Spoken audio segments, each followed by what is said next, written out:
मजपासी हे ब्रह्मदेवाचे शब्द ऐकले आज राजाच्या प्रकटाचं लग्न होतं ते लग्न लागलं का लग्न लागलं असं ब्रह्मदेव बोलल्यानंतर गदगदा राजा राहून हसू लागला हे ब्रह्मदेवा तुम्ही त्रिलोक्याचे नाथ आहे समजता आणि तुम्ही खोटं असं बोलू नका असं राजा रावण असणारा त्या ब्रह्मदेवाला बोलत आहे सत्यलोकी मजा असता असत्य मानसी लंका नाता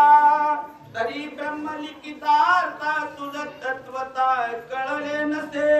राजा रावणा मी सत्य लोकात राहतो आणि मी कशा प्रकारे सत्याचरण करतो हे तुला कळलेलं नाही कारण आज जो ब्रह्ममुहूर्त सांगितला होता त्या ब्रह्ममुहूर्तावरती असणाऱ्या राजा दशरथाचं आणि कौशल्याचं पाणीग्रहण कसं झालं सांगतो ते सावध चिंतन आहे या केला दशरथाचा घात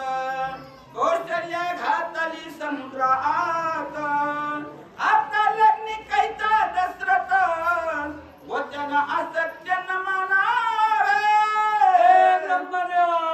अरे मी राजा दशरथाला मारलं कौशल्याला समुद्रामध्ये बुडवलं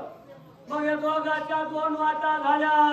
मग सांगा ब्रह्मदेवा त्या दोघांचं लग्न कसं लागलं अशा प्रकारे असणारा राजा रावण आणि त्या ब्रह्मदेवाला उत्तर देत आहे जिने मरणे भपत सत्ता ते तुझ आली लंका नाता मनसी म्या मारिले दशरथा ते तत्वता असत्य होय राजा रावणा तुझा मरण काळ जवळ आलेला म्हणून तुझी ही अवस्था झालेली अरे जन्मन मरण कशा पद्धती असतं आणि त्याचा कार्यभाग काय आहे हे तुला सांगतो तू सावध चित्त आहे प्रभू